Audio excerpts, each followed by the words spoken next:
മുസ്ലിം league നേതാവ് K M. ഷാജിക്കെതിരായ കോഴക്കേസ് ഹൈക്കോടതി തള്ളിയിട്ടും supreme കോടതിയിൽ പോയ സംസ്ഥാന സർക്കാരിന് കനത്ത തിരിച്ചടിയാണ് കഴിഞ്ഞ ദിവസം ലഭിച്ചത്. ഹൈക്കോടതി വിധിക്കെതിരെ സംസ്ഥാന സർക്കാരും ഇഡിയും നൽകിയ ഹർജികൾ തള്ളിയിരുന്നു. കോഴക്കേസിൽ കെ.എം. ഷാജിക്കെതിരെ മൊഴികളും തെളിവുകളും ഇല്ലെന്നും കോടതി കണ്ടെത്തുകയും ചെയ്തിരുന്നു. അതേസമയം +2 കോഴക്കേസിൽ ഹൈക്കോടതി വിധിക്ക് ശേഷം CPM-ലെ ഉന്നതൻ ഒത്തുതീർപ്പിന് സമീപിച്ചെന്ന് കെ.എം. ഷാജി കഴിഞ്ഞ ദിവസമാണ് ആരോപിച്ചത്. ഇപ്പോഴിതാ CPM-നെതിരെ പുതിയ ആരോപണവുമായി വീണ്ടും രംഗത്തെത്തിയിരിക്കുകയാണ് കെ.എം. ഷാജി. +2 കോഴക്കേസിൽ ഹൈക്കോടതി വിധിക്ക് ശേഷം തന്നെ സമീപിച്ചത് മുഖ്യമന്ത്രിയുടെ ഗുഡ് ബുക്കിലുള്ള ആളാണെന്ന് മുസ്ലിം ലീഗ് നേതാവ് കെ.എം. ഷാജി പറയുന്നു. എന്നാൽ അയാളുടെ പേര് വെളിപ്പെടുത്തുന്നില്ല, സൗമ്യനായ മനസ്സിനുടമയാണ് അയാളെന്നും കെ.എം. ഷാജി പറഞ്ഞു. ദുബായിൽ നിന്ന് തിരിച്ചെത്തിയ കെ.എം. ഷാജി കൊച്ചിയിലാണ് മാധ്യമങ്ങളോട് പ്രതികരിച്ചത്. തനിക്കെതിരെ സുപ്രീം കോടതിയിൽ കേസ് നടത്താൻ മാത്രം സർക്കാർ 1.5 കോടിയിലേറെ ചെലവിട്ടു. തനിക്കെതിരെ കേസ് നടത്തി ധൂർത്തടിച്ചത് ഖജനാവിലെ പണമാണ്. ഇത് തിരിച്ചടയ്ക്കാൻ മുഖ്യമന്ത്രി തയ്യാറാകണമെന്നും കെ.എം. ഷാജി പറയുന്നു. പിണറായി വിജയനെതിരായ പരാമർശങ്ങൾ അവസാനിപ്പിക്കണം എന്നതായിരുന്നു CPM-ന്റെ ആവശ്യം.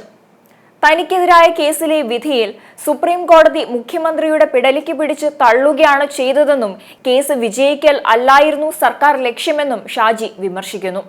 പലതവണ കായികമായി ആക്രമിക്കാൻ ശ്രമം നടന്നെന്നും കെ.എം. ഷാജി ആരോപിക്കുന്നുണ്ട്. പക്ഷെ 2017 എനിക്കെതിരെ കേസെടുക്കാനുള്ള ഒരു ശ്രമം പിണറായി സർക്കാർ നടത്തുകയുണ്ടായി. അന്ന് കൊടുത്തിട്ടുള്ള ലോ അഡ്വൈസ് ഉണ്ട്, വളരെ കൃത്യമായ ലോ അഡ്വൈസാണ്. ഒരു നിലയ്ക്ക് ഈ കേസ് നിൽക്കാൻ പോകുന്നില്ല. കാരണം ഇത് ഹിയർസേ ഉള്ളൂ, ഇതിനകത്ത് യാതൊരു തരത്തിലുള്ള എവിഡൻസും ഇല്ല, ഇത് കൃത്യമായിട്ടുള്ള പൊളിറ്റിക്സ് ആണ് എന്ന് കൊടുക്കുന്നത് ഗവൺമെൻറ്റിൻ്റെ വിജിലൻസിൻ്റെ ലോ അഡ്വൈസറാണ്. പക്ഷേ 2020 സ്വാഭാവികമായിട്ടും സർക്കാരിനെതിരെയുള്ള രൂക്ഷമായ വിമർശനങ്ങൾ ഞാൻ നിയമസഭയിലകത്ത് ഉയർത്തുകയുണ്ടായി. അദ്ദേഹത്തിൻ്റെ മകളെക്കുറിച്ച് ഉള്ള ആരോപണങ്ങൾ ഉന്നയിക്കുകയുണ്ടായി. ആ പശ്ചാത്തലത്തിൽ 2020 ഒരു ലോ അഡ്വൈസ് തട്ടിക്കൂട്ടിയിട്ടാണ് ഹൈക്കോടതിയിലേക്ക് ഈ കേസ് പോകുന്നത്.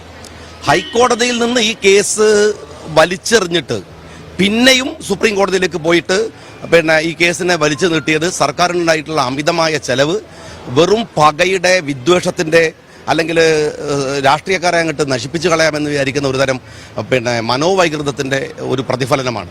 നിങ്ങൾ മനസ്സിലാക്കേണ്ട ഒരു കാര്യം എന്താണെന്ന് വെച്ചാൽ കെജ്രിവാളിന് വിഷയത്തിൽ കോടതിയിൽ വന്നിട്ടുള്ള ഇഡിയുടെ സോളിസിറ്റർ ജനറലാണ് ഈ എൻ്റെ കേസിൽ. അദ്ദേഹത്തിൻ്റെ പേര് അഡ്വക്കേറ്റ് SB രാജു എന്നാണ്. അദ്ദേഹമാണ് കെജ്രിവാളിൻ്റെ കേസിൽ ഹാജരായിട്ടുള്ളത്. ഒരു ഇഡിയുടെ വക്കീൽ അയാളാണ്. അതേസമയത്ത് സർക്കാരിൻ്റെ വക്കീലായിട്ട് വന്നിരുന്നത് നീരജ് കൗളാണ്. നീരജ് കൗൾ 5 തവണയാണ്, നിങ്ങൾക്ക് മീഡിയക്കാർക്ക് നീരജ് കൗളിൻ്റെ റൈറ്റ് ചോദിച്ചാൽ മനസ്സിലാവും എത്രയാണ് സുപ്രീം കോടതിയിൽ അദ്ദേഹത്തിൻ്റെ റൈറ്റ്. 5 തവണ ഏകദേശം 1.5 കോടി രൂപയോളം സർക്കാർ സുപ്രീം കോടതിയിലെ ഈ ദുർവ്യായത്തിന് വേണ്ടി മാത്രം, അല്ലെങ്കിൽ ഈ വളരെ മോശപ്പെട്ട എക്സർസൈസിന് വേണ്ടി മാത്രം ചെലവഴിച്ചിട്ടുണ്ട്. ഇത് ജനങ്ങളുടെ പണമാണ്, എന്ന് വെച്ചാൽ എൻ്റെ കൂടെ പണമാണ്. സത്യത്തിൽ സർക്കാർ ഇതിനകത്തൊന്നും ചെയ്യേണ്ട കാര്യമില്ല, തോറ്റമ്പിയിരിക്കണം, അതൊക്കെ വിട്ടേക്ക്.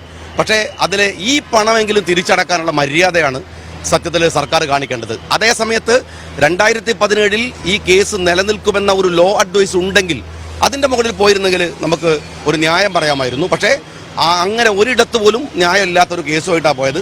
സുപ്രീം കോടതി പറഞ്ഞത് ഇനി മേലിൽ ഈ കേസുമായിട്ട് ഈ വഴിക്ക് വരരുത്, ഇനി പിണറായിൻ്റെയും മോളെയും കേസുമായിട്ട് മാത്രം വന്നാൽ മതി എന്നുള്ള ആൾക്കാണ് കോടതി പറഞ്ഞിരിക്കുന്നത്. അപ്പോൾ അദ്ദേഹം ഇനി ആ കേസുമായിട്ട് അദ്ദേഹം നടക്കട്ടെ. എൻ്റെ കാര്യത്തിൽ ഏതായാലും അദ്ദേഹത്തിൻ്റെ ഒരുപാട് ചെറിയ ചെറിയ കേസുകളൊക്കെ ഉണ്ട്. പക്ഷേ ഇതിൻ്റെ ഒരു കോർ കേസ് അവസാനിച്ചിരിക്കുന്നു എന്നതിൽ എനിക്ക് അതിയായ സന്തോഷമുണ്ട്. ഞാൻ ഒരു കാര്യം കൂടെ ആഡ് ചെയ്തിട്ട് പറയുന്നത് വെച്ചാൽ, ഇത് ഒരു പാഠം സാധാരണക്കാരായിട്ടുള്ള രാഷ്ട്രീയ പ്രവർത്തകരായ പൊതുപ്രവർത്തകരെ ഒക്കെ ഇങ്ങനെ പീഡിപ്പിക്കാൻ ശ്രമിച്ചാൽ, എന്നെ സംബന്ധിച്ചിടത്തോളം എനിക്ക് ഇത് നേരിടാനുള്ള അത്യാവശ്യം സാമ്പത്തികമായ ബലമുണ്ട്.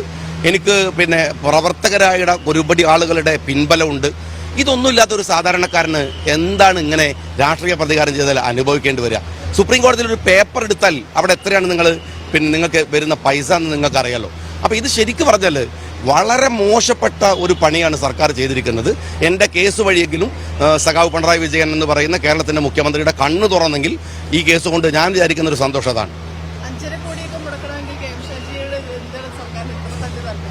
സർക്കാരിനൊന്നും അങ്ങനെ താല്പര്യക്കേടല്ല. അദ്ദേഹം 5.5 കോടി മുടക്കും, അതിനപ്പുറം മുടക്കും. എന്താണെന്ന് വെച്ചാൽ ഇഷ്ടമില്ലാത്തവരെ എങ്ങനെ ഇല്ലാതാക്കണമെന്ന്, അവരെങ്ങനെ തകർക്കണമെന്ന് സഖാവ് പിണറായി വിജയൻ നന്നായിട്ട് അറിയാം. ഇതിലൊരു കാര്യം ഞാൻ നിങ്ങളോട് പറയുന്നത്, ഞാൻ അനുഭവിച്ച ഒരു പ്രശ്നമുണ്ട്. കാരണം വല്ലാത്ത പ്രതിസന്ധിയുടെ ഒരു ഘട്ടത്തിലെത്തുക. രാവിലെ 7 മണിക്ക് വീട്ടിൽ നിന്ന് കൂട്ടിക്കൊണ്ടുപോയ ഭാര്യയെ രാത്രി 12:30 മണി വരെ ക്വസ്റ്റ്യൻ ചെയ്യുക. എല്ലാ ബന്ധുക്കളെ, സുഹൃത്തുക്കളെ, എൻ്റെ ഒരു വലയോ, എൻ്റെ ഒരു സർക്കിളിനെ ഇങ്ങനെ കട്ട് ചെയ്തുകൊണ്ട് വരുമ്പോൾ നിസ്സഹായമായി നിൽക്കുന്നൊരു ഒരു രംഗമുണ്ട്. എൻ്റെ വീട്ടിന് നമ്പറില്ല, എൻ്റെ പേരിൽ കേസുകൾ പടപടാ വരുന്നു. അപ്പോഴൊക്കെ ചില ഇടനിലക്കാർ നമ്മളെ ഇടയിൽ വരുന്നുണ്ട് സംസാരിക്കാൻ, തലമുതിർന്ന ഇടനിലക്കാർ തന്നെ. ഇതേ ഇടനിലക്കാരാണ് ലവ്ലിൻ കേസിലടക്കം പിണറായി വിജയൻ്റെ അടുത്തും വരുന്നത്. പക്ഷെ ആ പിണറായി വിജയൻ്റെ അടുത്ത് വന്നത് കേന്ദ്രത്തിലെ പോലീസാണ്, അല്ല കേന്ദ്രത്തിലെ രാഷ്ട്രീയക്കാരാണ്. എൻ്റെ അടുത്ത് വന്നത് CPM എന്നതാണ്. എനിക്ക് മോശമല്ലാത്ത ഇരട്ട ചങ്കൊന്നും ഇല്ലെങ്കിലും സിംഗിൾ ചങ്കാണ്. പക്ഷേ നല്ല നട്ടലും നല്ല ആത്മബലം ഉള്ളതുകൊണ്ട് അതിന് വഴങ്ങിയില്ല എന്ന് മാത്രമേ ഉള്ളൂ. സാധാരണക്കാരനായിരുന്നെങ്കിൽ പെട്ടുപോകുമായിരുന്നു.